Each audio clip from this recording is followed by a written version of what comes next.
Hey everybody, in today's video we're going to be taking a look at the latest firmware for the Nikon Z9 firmware version 4. This firmware adds new features that we've never seen before, and it also improves on some of the features that have been in the Z9 for a long time. Now, first things first, I'm sure there's some of you out there that are thinking about this firmware and thinking that it's going to add features from the Z8 or changes or improvements that were added into the Z8 that the Z9 didn't have. You might be thinking that, oh, this new firmware update will add those adjustments. That is not the case. So as a quick example, the Z8 still has its aeroplane autofocusing specific mode. The Z9 does not get that mode in this update. This update is adding features that we've not even seen in the Z8. There are new features for the Z9 entirely, and it's improving upon features that already exist. So if you are hoping to see improvements from the Z8 in this Z9 update, this is not the update for that. However, firmware version 4 is still a very substantial update, and we're going to go through some of the things that have been added, some of the things we've never seen before, and some of the things that have been improved on the Nikon Z9 firmware version 4. First things first, the headline feature is auto capture. Auto capture allows you to place your camera in a position, a fixed location, and then let the camera sit there and wait for the subject to come into the frame or for something to happen in the frame, and then the camera will automatically capture that still image or that video. You can use auto capture for stills and video, and there's no restrictions around frame rates, around image quality. You can use auto capture for 20 frames a second, 30, 120 frames a second. You can also use auto capture with pre-release capture if you wanted to as well. And then again, when it comes to video, there's also no restrictions in video. You can shoot auto capture at the same time as using 8K 60 frames a second raw internally if you wanted to. So there's no limitations on how you can use auto capture. It's all about you being able to place a camera in a location. When the subject starts moving, the camera will just automatically capture and record that for you. Although there are no limitations to image quality and no limitations when it comes to recording quality for auto capture, there are some limitations when it comes to image size. So you can only use auto capture in full frame. You can't use it in DX, so that obviously then means you can't use the DX lenses on the Z9 for auto capture. It only works with full frame lenses. And also the vast majority of auto capture settings only work with Z mount lenses. You will find that F mount lenses won't give you as much flexibility. Some F mount lenses won't give you any flexibility over distance or customization over distance, and even some of the newer F mount lenses will have limitations over distance as well. So if you want to get the most out of auto capture, it's full frame and it's Z mount lenses. You can use F mount lenses, but you just don't get all of that full functionality. So just something to be aware of. I think auto capture in the right circumstance will be incredibly useful for the right photographer. Granted, for people that are shooting things like landscapes and stuff like that, you don't necessarily need to worry about what auto capture does for you, but especially for sports, events, motorsport, wildlife, there are lots of situations where you could have auto capture set up for you, waiting to take the shot, and then when the subject enters the frame, the camera does everything for you. You can then be off shooting other stuff or shooting from a completely different location if you wanted to. If for whatever reason you don't think auto capture is going to be a useful tool for you, I'd recommend jumping ahead, and I've put chapters in to help you to figure out where we're going to start talking about the rest of the changes in this firmware update. Okay, so what I'd like to do is just talk you through some of the auto capture settings and how to set auto capture up to make sure that it works best for you, because auto capture does work. I've been using it since early March. It all comes down to how you have it set up, how you have it dialed in as to whether you're going to get the true best settings out of it. First of all, you'll see auto capture sits in the photo shooting menu, right at the bottom of the photo shooting menu. And then you'll also see that it sits right at the bottom of the video recording menu as well. So if you're in a situation where you want to use auto capture for stills or video, you have to make sure you're accessing it from the right menu, just to make sure you're in the right place. You can also then make use of presets with auto capture. So if you're in a situation where you want to use a predetermined preset, or you want to use a previous preset that you've used in the past, you can make use of saved presets. These user presets can be renamed, and you can view a collection of overall settings, and you can copy them to a different preset if you wanted to. If you wanted to have a duplication with one slight adjustment, you can copy that to a different preset. Once you then press start, you'll be presented with this screen. This screen will show you all the different options that fall into auto capture. The first one being your capture criteria. So capture criteria is the triggering method, is probably the easiest way of saying it. The triggering method as to what is going to cause your camera to fire, or what is going to cause your camera to start recording video. So first of all, you have motion, and this is any motion that's detected walking into the frame or moving out of the frame. Subject detection will then rely on any detection such as animals, peoples, or vehicles. So if it's looking for eyes, faces, animals, birds, cars, planes, all that type of stuff. And then you can specifically choose a distance as well. And the key thing with distance is that distance is allowing you to choose a near and far. So you can effectively choose a band or a specific distance in your frame that the subject enters, and that will then be when the camera fires. If the subject does not enter that specific distance, then the camera will not fire. Also particularly useful if you're in a situation where you've got multiple subjects, maybe a subject in the distance and a subject in the foreground, and you only want the camera to trigger from the foreground subject rather than the background subject. So there are your three main criteria. You have motion, subject detection, and distance. Now you can decide whether you want to have all three of them working together, or just one of them, or two of them. It's entirely up to you. If you just wanted to have motion on its own as the trigger, you can do that. If you wanted motion and subject detection to be the trigger, you can do that. And if you wanted subject detection and distance, or motion and distance, it's entirely up to you. You can choose as much or as little as you want to trigger the camera. The key thing really is, with all of the choice, you want to make sure that your camera does not give you a false trigger. You don't want the camera to start firing when the subject isn't in the frame.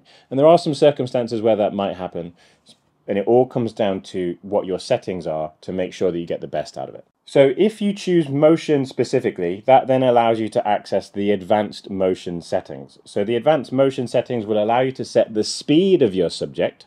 So if you have a slow moving subject that you want the camera to ignore, and then you have a fast moving subject that you want the camera to trigger on, that is how you can ask the camera to make that adjustment, by adjusting speed. 1 being a slow speed subject, and then 5 being a much faster speed subject. You can also adjust the subject size, so as the subject gets larger or smaller in the frame. Let's say you only wanted the camera to trigger from a larger subject. It might be that you're photographing in a forest and you don't want the camera to trigger from a small leaf blowing in the wind. You want the camera to trigger from a much larger mammal, for example. Then you can set subject size based on the size of the subject in the frame as well. Now, one other thing you can adjust in motion is direction, and you can adjust the direction at which the subject is traveling from. So if you know that your subject is always going to come from left to right, you can turn off the right-hand side of your frame direction. So if a subject does come in from the right-hand side of the frame, it will ignore that subject. If you know your subject is going to come from the top of the frame, it might be a bird landing in on a perch, you can then only have the direction of travel set from the top of the frame and ignore anything that comes up from the bottom of the frame. So again, it's really allowing you to customize for your setup, for your individual shooting needs. When you then change to detection, that will then allow you to access the advanced subject detection options. So in the advanced subject detection options, you can choose your subject type, whether that is auto, humans, animals, or vehicles. These will be the same detection options that you're used to from the detection options in autofocus, eye autofocus, vehicle tracking, animal detection, and so on. That's particularly useful if you only want the camera to trigger when a vehicle goes past and not be triggered when a human goes past, for example. You also can then adjust subject size when it comes to detection as well, again, just allowing you to customize at which point the subject causes the camera to start shooting. And then after detection, you can choose distance.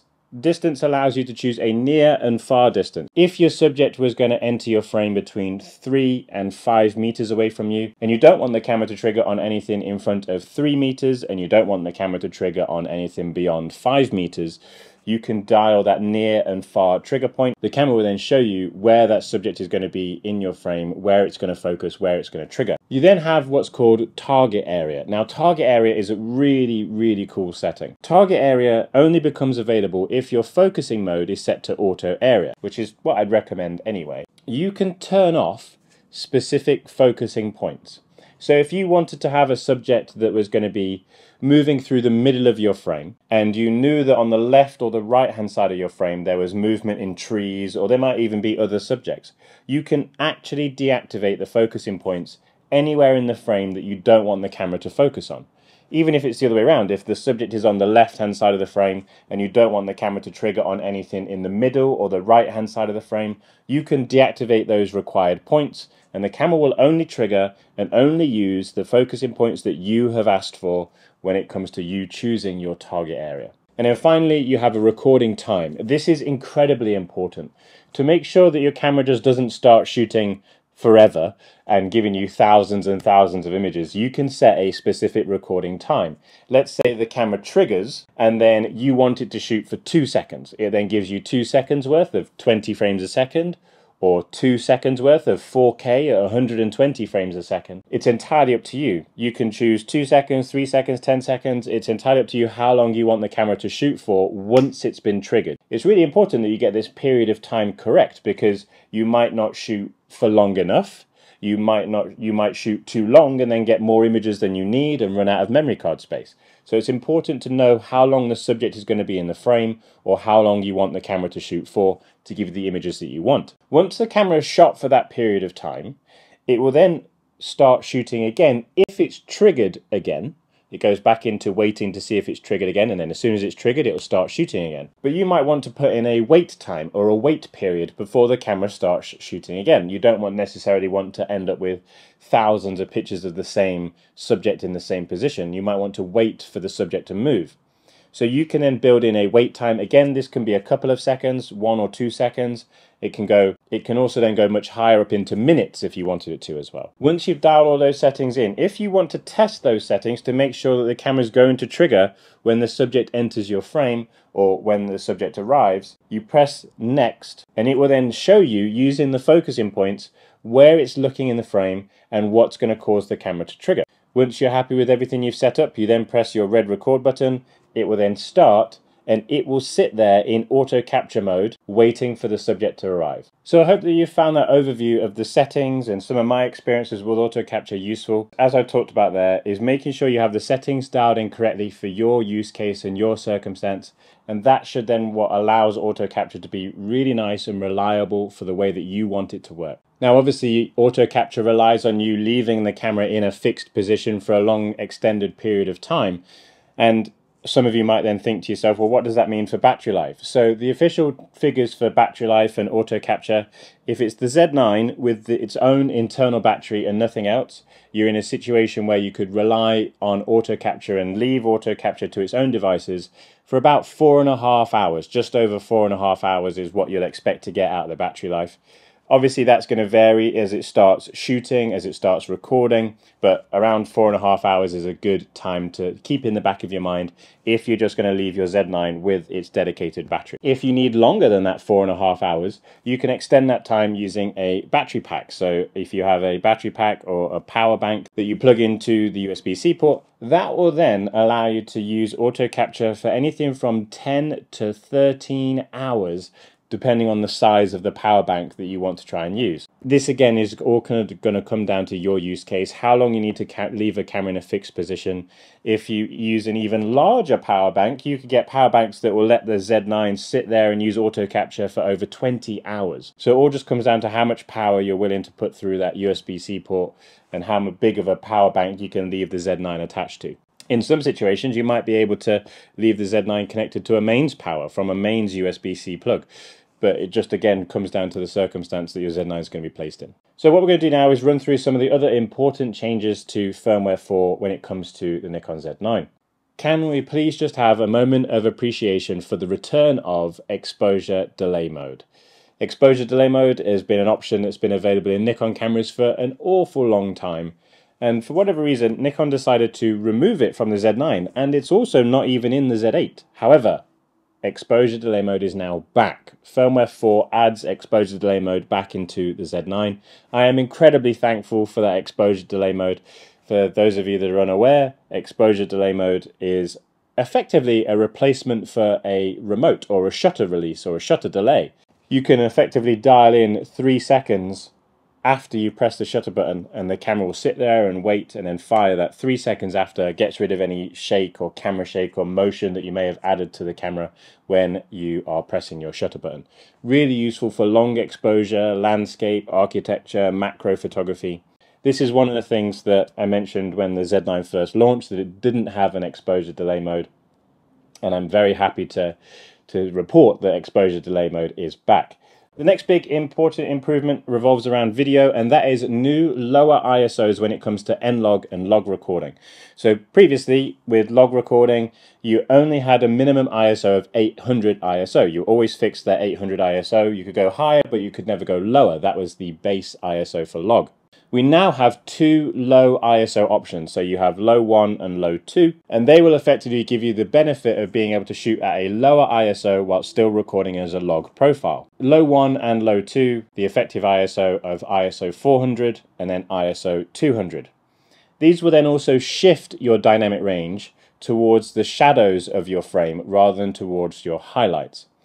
So in real world terms of where I would want to be using this low 1 and low 2 is if I was recording a log profile video at f1.2 on a bright day, and maybe my ND wasn't bright enough for what I was trying to do, and I didn't want to overcrank the shutter speed.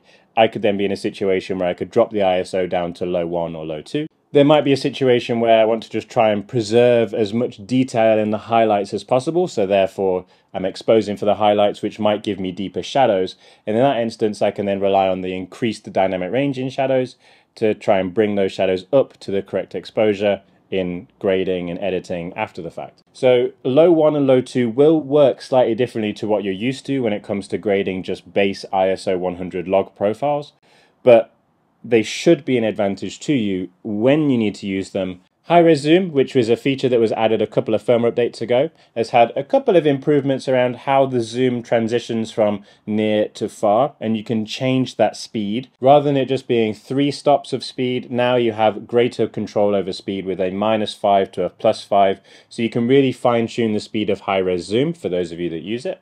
Nikon have also added in-camera slow motion video. In-camera slow motion video is something that's been in Nikon cameras for a while. Z6, Z7 for example have had in-camera slow motion, but the Z9 for whatever reason has never had those options before. You could obviously shoot in slow motion in camera if you wanted to, but it would give you the file as a 120 frames per second file, and you would then go and speed ramp that and change the speed in editing later on. But now you have the option to shoot in camera at a fast frame rate, but the camera will then give it to you slowed down automatically in camera to either 25 frames, 30 frames, or whatever frame rate you desire. The resolution will be limited to full HD. It will not let you do this in 4K in camera, but it's just a quick way of shooting in camera slow motion without you needing to go do any editing. And this is the first time it's been available in the Z9. It has been available in Z6 and Z7 previously. Pre-release capture has also had its timing expanded from 30 seconds to 300 seconds.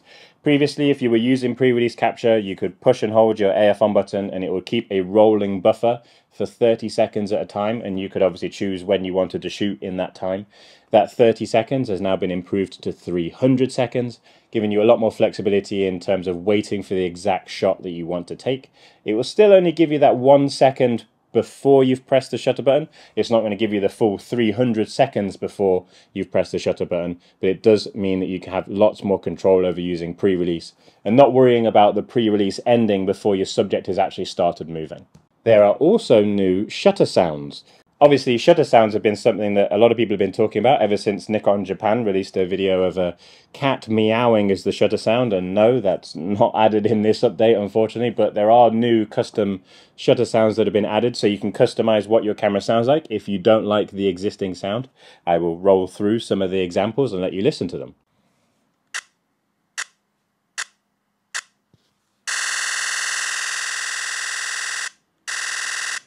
Type B.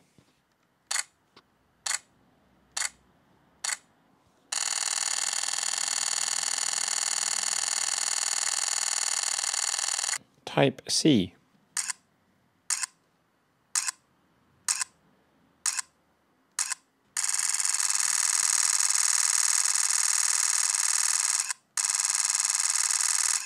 Type D.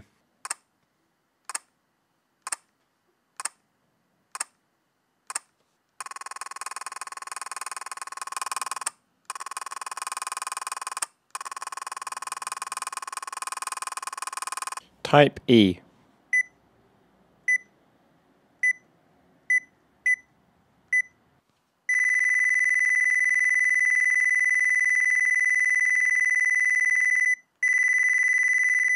There are new customization options when it comes to buttons that you can customize. You can customize different buttons on the camera now that you couldn't customize in the previous firmware version 3.